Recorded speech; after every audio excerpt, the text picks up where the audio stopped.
The carriage went over the cliff edge, and the Duke of Ravensworth caught her wrist as she fell. And for a long, terrible moment, the only thing between Miss Charlotte Reeve and the rocks 200 feet below was one man's grip and one man's will.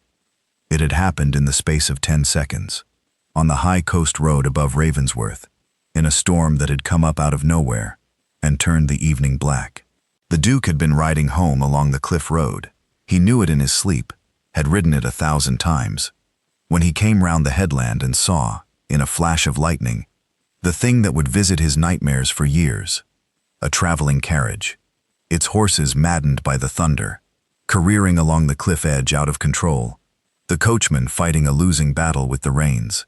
And then, as he watched, the near wheel finding the soft, crumbling verge, and the whole carriage lurching, tilting, going over, sliding sideways off the road, and down toward the drop, the horses screaming, the coachman flung clear, and the carriage itself, hanging for one impossible instant, half over the edge, before it tore loose and fell. And in that impossible instant, the door had burst open, and a woman had been thrown, flung from the tumbling carriage as it went over, out and down toward the cliff edge, and the Duke of Ravensworth was off his horse and running before his mind had caught up with his body, running along the crumbling verge in the lightning and the rain. And he reached the edge exactly as she went over it, and he threw himself flat on the wet grass and shot out his hand into the dark and the drop. And by a miracle, by the last inch of a miracle, his hand closed around her wrist. The jolt of her weight nearly took him over with her. He was flat on the wet grass at the very lip of a 200-foot drop, the storm howling, the rain making the grass slick as ice, and the whole weight of a falling woman hanging from one hand, dragging him toward the edge. And the Duke of Ravensworth dug the toes of his boots into the earth and locked every muscle in his body and held against gravity and the storm and the slick grass and the terrible dragging weight, held while his shoulders screamed and his grip slipped and the rain tried to wash them both into the dark. "I have you," he shouted, over the storm, down into the dark where her white, terrified face hung against the black drop, her wrist in his hand, her feet over nothing. "Do you hear me? I have you. I will not let go. I swear to you on my life I will not let go. But you must not struggle. Do you understand? You must go still, and trust me, because if you thrash, you will pull us both over. And if you are still, I can pull you up. Be still. Look at me. Look only at me. Not down, at me. I have you. I am not going to let you fall."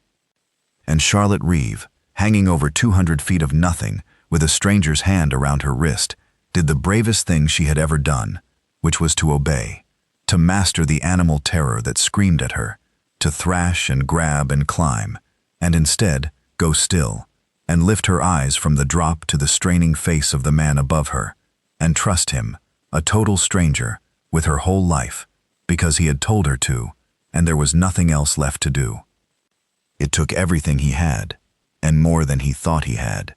Inch by inch, flat on the streaming grass, his boots gouging furrows in the mud, his shoulder tearing, the Duke of Ravensworth drew Charlotte Reeve up out of the drop, hand over hand along her arm, then a fistful of her sodden cloak, then, at last, her other arm, and then he had her under both arms and was hauling her bodily up over the lip of the cliff and back onto the solid ground, and the two of them collapsed together in the mud and the rain a foot back from the edge, tangled and soaked and shaking, alive, both of them, impossibly alive.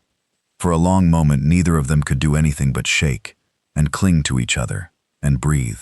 Charlotte was weeping, great silent racking sobs of pure terror released, and the Duke held her, there in the mud at the cliff's edge in the storm, held the stranger he had pulled from the drop, his own hands unsteady, his heart slamming, and understood that he had come within 1 wet inch of watching a woman fall to her death 2 feet from him, and had not, and that the not having was the most important thing that had ever happened to him. "You are safe," he kept saying, into her wet hair, not entirely aware he was saying it. "You are safe. I have you. It is over. You are safe." "The others," Charlotte gasped when she could speak. "The carriage. There was no one else. I was traveling alone. Only the coachman. Is he?" "Thrown clear. I saw it. He is up the road. I will go to him. But you first. You are hurt." "I am not hurt," Charlotte said, and it was nearly true. She was battered and soaked and half mad with shock, but whole, saved by a thrown door and a stranger's hand. "I am not hurt. You caught me. I was falling. I was over the edge. I felt myself go over. I knew I was going to die. And you, your hand, you caught me. A stranger, in a storm. You threw yourself flat at the edge of a cliff and caught a falling stranger by the wrist and held on. You might have gone over with me. You nearly did. I felt you slipping. I felt the ground under you giving. And you held on anyway." She was staring at him in the lightning, her whole face transformed by a wonder that cut through even the terror. "Why? Why would you do that? You did not know me. You could have died. Any sensible man would have." There was not time to think. There was no chance to weigh it. And yet you did not hesitate. I saw it. You were running before the carriage had even finished falling. Why? And the Duke of Ravensworth, holding the stranger he had saved in the mud at the cliff's edge, gave her the only answer there was, which was no answer at all, and the truest one. "There was nothing to weigh," he said. "You were falling. I was there. A person does not weigh whether to catch a falling woman, any more than the heart weighs whether to beat. You were falling, and I caught you, and I would have gone over the edge with you sooner than open my hand, and I cannot tell you why in any way that would satisfy a philosopher, except that there are some things a person does not decide, but simply does, from a place deeper than deciding, and catching you was one of them. I did not know your name. I still do not. It made no difference at all. You were falling, and I was there, and so I caught you, and I will thank God every day for the rest of my life that my hand closed when it did. Now, can you stand? We must get you out of this storm, and I must see to the coachman, and there will be time later, in the warm and the dry, for you to tell me the name of the woman I am apparently now unable to imagine having failed to catch." He took her to Ravensworth, because it was nearest, and because he would not hear of anything else, and the coachman too, who had a broken arm and a great deal of gratitude. And Charlotte Reeve woke the next morning in a grand bedchamber in the house of the man who had caught her by the wrist above 200 feet of nothing, and lay for a long while simply breathing and being alive, which felt, after the night before, like the most extraordinary luxury in the world. The Duke came to see her once the physician had pronounced her whole, bruised, wrenched, shocked, but with no bone broken and no lasting harm, saved entire by the door that threw her and the hand that caught her. He came stiffly, formally, a man unsure of his welcome in a sick room, and he stood at a careful distance and asked after her comfort, and Charlotte looked at the grave, dark man who had nearly died to save a stranger and found she did not know how to speak to him either, because how does a penniless governess thank a duke for her whole life? "I do not know your name," she said at last, which was not what she meant to say. "You saved my life, and carried me to your house, and sent for a physician, and I do not even know your name. I know only that you caught me. I shall think of you, I expect, for the rest of my life as the hand that caught me," which is a strange way to think of a person, but there it is. "Ravensworth," the Duke said. "Julian Vane, Duke of Ravensworth. And you are?" "Charlotte Reeve, a governess. I was traveling to a new post, to a family in the north, the Hartleys, who had engaged me to teach their daughters, and who are by now wondering, I expect, why their new governess has not arrived, and will shortly engage another, so that I have lost the post along with everything else, for my trunk went over the cliff with the carriage, and I have arrived at my new life with nothing at all, not even the position I was traveling to fill." She said it without self-pity, matter-of-factly, the practiced calm of a woman long accustomed to loss. "I am an orphan, your grace, and a governess, which is to say I am no one, and have no one, and I travel from post to post as such women do, and last night I very nearly ended the whole tedious business by going off a cliff, and would have, but for you. So, that is who you saved, a governess with a lost trunk and a lost post, and no people in the world.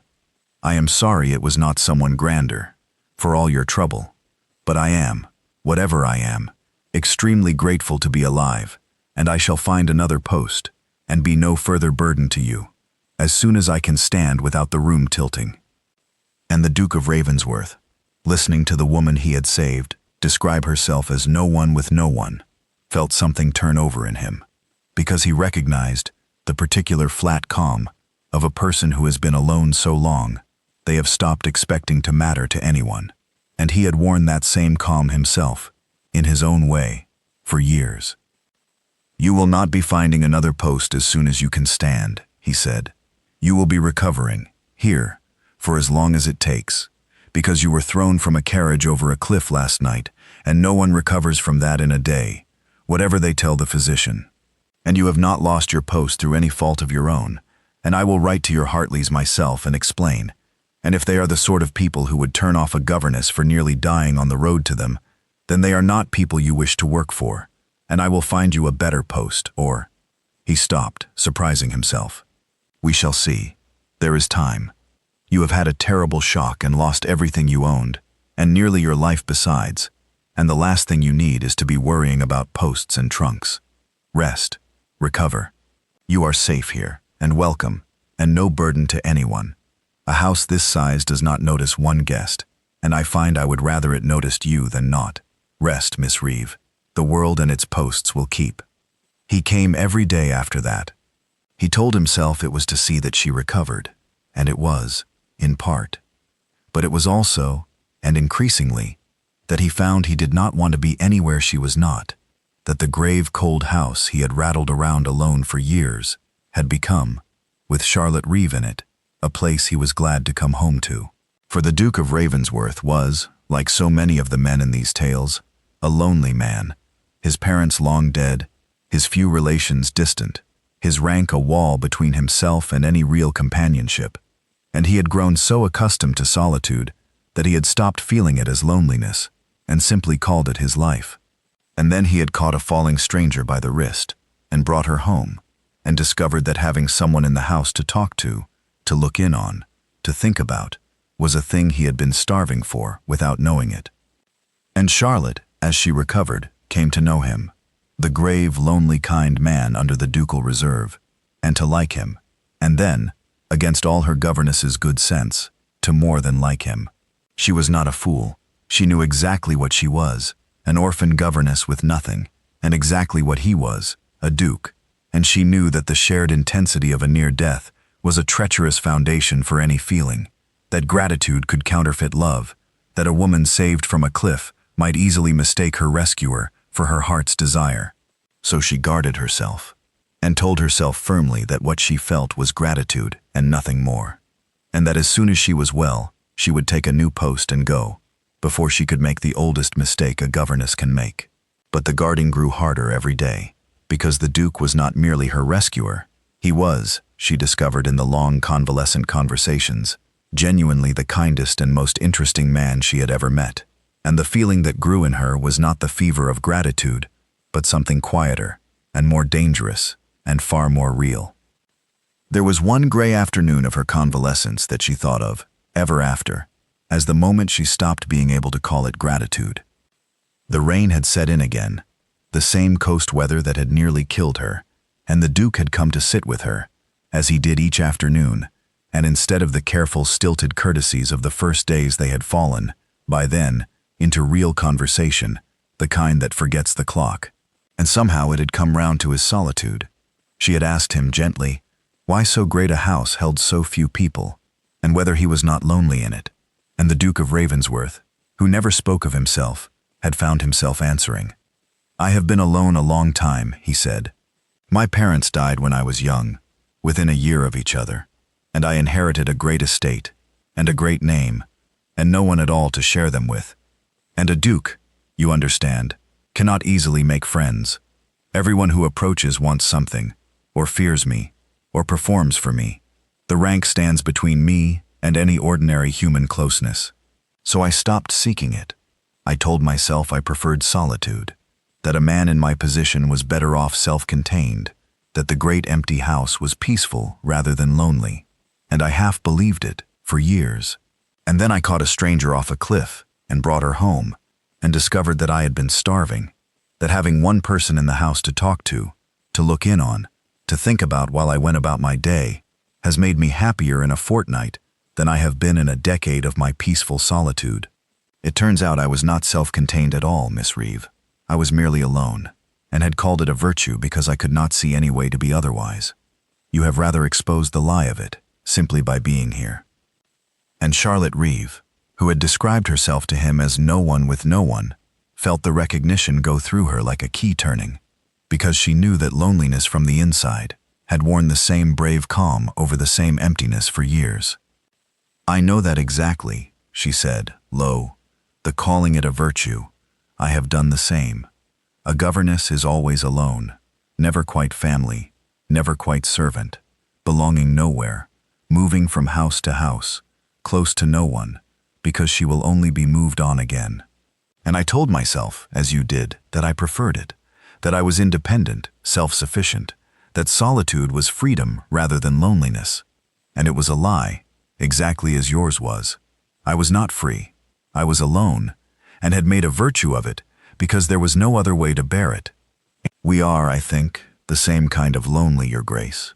Two people who have been by themselves so long we forgot it was not by choice, and dressed the emptiness up as self-sufficiency, because the truth was too cold to look at." She looked at him, "Which is exactly why I must be careful. Do you not see? Two lonely people, thrown together by a catastrophe, each starving for exactly the thing the other suddenly provides. Of course we feel this. Two people that hungry will feel it for anyone who fills the emptiness. That is what frightens me. Not that the feeling is false, but that it might be the hunger talking rather than you and me, particularly. Do you understand? I am not doubting the feeling.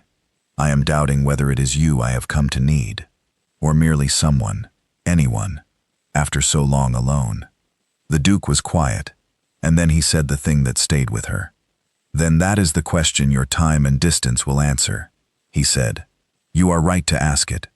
If it is merely the hunger, merely two lonely people filling each other's emptiness, then distance will cure it, because any warm body would serve the hunger as well, and once you are north and surrounded by the Hartleys and their children and a whole household of people, the emptiness will be filled by ordinary company, and the feeling for me will fade, revealed as mere hunger. But if it does not fade, if you are surrounded by company and warmth, and still find it is me you want, particularly me and no one else, then you will have your answer, and so will I. That is the test, and it is a good one, and I will submit to it gladly, because I am not afraid of it. I do not think it is the hunger, Charlotte. I think it is you, and me, particularly. But I have been alone long enough to distrust my own certainty, exactly as you distrust yours, and so I will not ask you to trust it either. Go north, be filled with ordinary company, and we shall see whether, with the hunger fed by others, you still want me. I am willing to stake everything on the answer, because I am nearly sure I know it, but you shall have your proof, all of it, before I ask you for anything at all." And Charlotte Reeve looked at the man who understood her loneliness, because it was the twin of his own, and who was wise enough and unafraid enough to send her away to be sure, rather than seize a doubtful certainty, and understood that whatever else this was, it was not the fever of a cliff, because the fever of a cliff does not calmly design its own test and submit to it, and that she was in a great deal more danger of loving him, truly and particularly, than she had let herself know. They both felt it, and neither named it, and it might have gone on unspoken until Charlotte recovered and fled to a new post and they lost each other forever. Except that the near death had done something to the Duke of Ravensworth, had shaken loose the reserve of years, and he found, one evening, that he could not bear the unspoken thing a moment longer.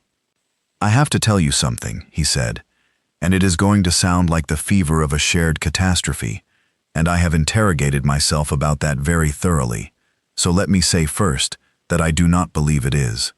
When I caught you on that cliff, in the instant my hand closed on your wrist, something happened to me that I have been trying to understand ever since. It was not merely that I saved a life. It was that in the instant I thought I might lose you, before I even knew your name, I felt a grief so total, so far out of proportion to any stranger, that it frightened me. I did not want to catch a falling woman. I wanted to catch you, though I did not yet know who you were, and I have spent every day since discovering exactly who you are, and finding that the grief I felt on the cliff was not madness but foresight. Because you are, Charlotte Reeve, precisely the person it would have been unbearable to lose. And I did not even need to know you to know it. I am telling you badly. What I am trying to say is this. I did not fall in love with you because I saved you. I think I recognized you, on that cliff, before I knew you at all, and have been falling in love with you every day since. And it has nothing to do with gratitude, mine or yours. And I could not let you recover and leave for some post in the north without telling you, and risking that you will think it only the fever of the cliff, because the alternative, letting you go in silence, is the one thing I find I cannot do. Charlotte Reeve was quiet for a long moment, and when she spoke it was with the careful honesty that was the bedrock of her. I am going to say something that will sound like a refusal, she said, and it is not one, so I beg you to hear it to the end. I feel it too. I will not insult you by pretending I do not.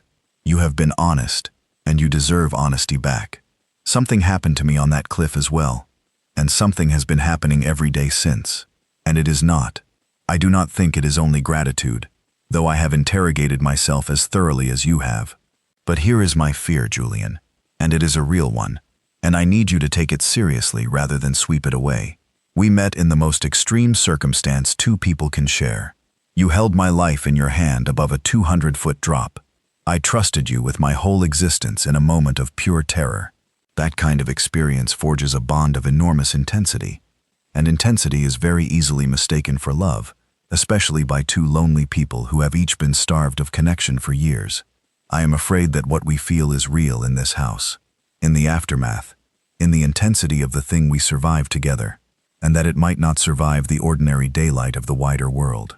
That if I stay here, in the place where you saved me, in the intensity of the rescue, we will marry in the fever of it, and then wake one day in the ordinary cold light and find that what we took for love was only two lonely people bound by a shared catastrophe, and that would be a tragedy, Julian, worse than never having tried. So I am not refusing you. I am asking for the one thing that can tell us the truth, time and distance and the ordinary world. Let me take a post, a real one, in the north, away from here, away from the cliff and the rescue and the intensity, and let us write to each other, as two ordinary people, and see whether what we feel survives the daylight and the distance. If it is only the fever of the cliff, it will fade with the distance, and we will both be spared a marriage built on a mistake. And if it does not fade, if it survives the ordinary world, the miles, the months, the absence of all this intensity, then we will know it is real, and you may ask me again, and I will say yes, with my whole certain heart. That is what I am asking. Not no, not yes, but let us be sure, by the only test that can make us sure, which is time and distance and the plain light of day. And the Duke of Ravensworth, who wanted nothing more than to sweep the fear away and marry her within the week, understood that she was right, and that her wisdom was exactly one of the things he loved in her, and that to override it would be to prove himself a man ruled by intensity rather than by the steady love he claimed. And so he did the hardest thing, which was to agree. You are right, he said. God help me. You are right, and I love you the more for it, which is its own kind of torment.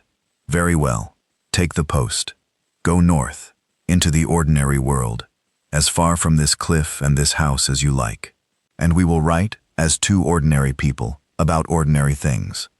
And we will see whether what I feel survives your absence, which I already know it will, but which you have every right to require me to prove. Take all the time you need. Take a year. Take 2. I will wait, and I will write, and I will not press. And if the day comes when you are certain, certain in the plain daylight, with no cliff and no rescue and no intensity, only the ordinary steady knowledge of your own heart, then you have only to tell me, and I will come to you wherever you are, and ask you again. I would rather wait 2 years for a certain yes than have a doubtful one tomorrow. Go, Charlotte. Be sure, I can bear the waiting. What I could not bear is your waking one day beside me and wondering whether it was only the cliff. So she went. She took a post in the north. The Duke's letter to the Hartleys had, it turned out, secured it after all, the family shamed into decency by a duke's account of their would-be governess's ordeal, and she went into the ordinary daylight world, far from Ravensworth and the cliff and the intensity of the rescue, and she taught the Hartley daughters their lessons, and she lived an ordinary life, and she and the Duke of Ravensworth wrote to each other. And the letters told the truth, exactly as she had hoped they would, but not the truth she had feared. For what she had feared was that the feeling would fade with distance, revealed as the mere fever of catastrophe. Instead, over the months of ordinary correspondence, it deepened, because the letters were not about the cliff at all. They were about everything else: books, and the Hartley children, and the Duke's estate, and their opinions, and their days, and their small observations, the whole ordinary substance of two minds discovering they fit. And Charlotte found, month by ordinary month, that she looked forward to the Duke's letters more than to anything else in her life, that the gray days between them were dull, and the days they came bright, that she was falling in love with him, not in the intensity of a shared near death, but in the plainest daylight there is, through the ordinary medium of letters about ordinary things, which was exactly the test she had asked for, and exactly the proof she had needed, because a feeling that grows through months of dull correspondence about the Hartley children's Latin is not the fever of a cliff. It is the real thing, tested and proven in the only fire that matters, which is the ordinary passage of ordinary time. There was one letter, some 5 months into the correspondence, that Charlotte kept folded in her pocket long after she had it by heart, because it was the one that told her the test was being passed. It was not a love letter. That was precisely the point of it. The Duke had written that time about nothing in particular, about a dispute among his tenants he was trying to settle fairly, about a book he had been reading and disagreed with, about the first frost on his fields and a lame horse he was fond of, and a foolish thing his steward had said. Ordinary things, the plainest daylight substance of an ordinary life. And Charlotte had read it by candle-end in her small governess's room after a long day of teaching the Hartley girls their globes, and had found herself smiling all the way through, and laughing aloud once, and reaching the end with the acute disappointment of a person who wishes there were more, and had sat there with the ordinary letter in her hand and understood, with a quiet certainty that no cliff-top intensity could ever have given her, that she was in love with the Duke of Ravensworth. For here was the proof she had asked for. She was not, in the north, lonely or starved or thrown together with him by catastrophe. She was surrounded by ordinary company. The Hartleys were kind, the children dear, the household warm. Her hunger for connection was fed, exactly as the Duke had predicted it would be, by a dozen ordinary daily kindnesses. The emptiness that might have made her feel love for anyone was filled, and still, it was the Duke's ordinary letters about lame horses and disagreeable books that she lived for. Still his voice. She wanted above all the warm company around her. Still him, particularly, and no one else. The hunger was fed, and the feeling had not faded. It had grown, which meant it had never been the hunger at all. It had been him, particularly, from the first, exactly as he had said, and she had feared to believe. She wrote back that night, and her letter too was about ordinary things. The Hartley girls' progress, a walk on the moor, her opinion of the book he had disagreed with. She disagreed with his disagreement, at length, with relish, because she had understood that the ordinary letters were the truest test and the truest joy both, and she would not spoil the experiment by turning them to declarations. But at the end, unable to help herself, she added a single line that was not about ordinary things at all. I am surrounded here by kind company, and want for nothing, and I find I still look forward to your letters more than to anything else in my life, which I believe answers, in the plainest daylight, the question we set out to test. And she sent it, and did not say more, because she wanted to be entirely sure, 3 more months sure, before she said the whole of it. But she knew, from that ordinary letter about the lame horse, 5 months in, and the knowing was the sweeter for having been earned so slowly and so plainly, tested against everything that might have proven it false, and found true regardless. A love confirmed not in a lightning flash of rescue, but in the long, dull, honest daylight of ordinary letters, about ordinary things, which is where real love is always, in the end, either confirmed or exposed, and where theirs was confirmed, month after ordinary month, until Charlotte Reeve was as certain of her own heart as it is possible for a human being to be, and ready, at last, to tell him so. She wrote to him, after 8 months, a letter that said only, "It has survived the daylight. It has grown in the daylight. I am certain now, in the plain, ordinary light, with no cliff anywhere near. I love you, and it is real, and I have tested it exactly as I said I would, and it has passed every test. You may ask me again, Julian. I already know my answer." And the Duke of Ravensworth was on the North Road within the hour, and reached the Hartleys' house in 2 days of hard riding, and asked her again, in the plain daylight of an ordinary afternoon, in a country parlor, with no storm and no cliff and no intensity, only 2 people who had tested their hearts against 8 months of ordinary distance and found them true. And Charlotte Reeve said yes, with the whole certain daylight of her, and it was the surest yes ever spoken, because it had been proven in the only way a yes can be proven, which is time. "You were right to make me wait," the Duke said, holding her at last. "I would have married you in the fever, that first week, and been happy, I think. But you have given us something better than a happy fever. You have given us certainty. We know, now, past any doubt, that this is not the cliff. It is daylight. It survived the daylight and grew in it. No one can ever tell us, we can never tell ourselves, that it was only the intensity of the rescue, because we tested it against 8 months of dull, ordinary distance, and it came through gold. That is worth more than the 8 months cost. You are wiser than I am, Charlotte. You always were. It is one of the many reasons I could not bear to lose you off a cliff."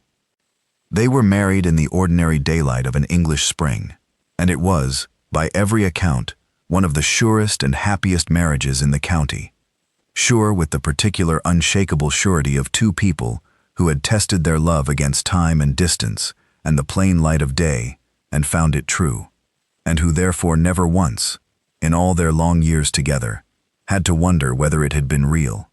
The cliff road above Ravensworth the Duke had rebuilt, with a strong stone wall along the crumbling verge, so that no other carriage would ever go over where Charlotte's had gone over.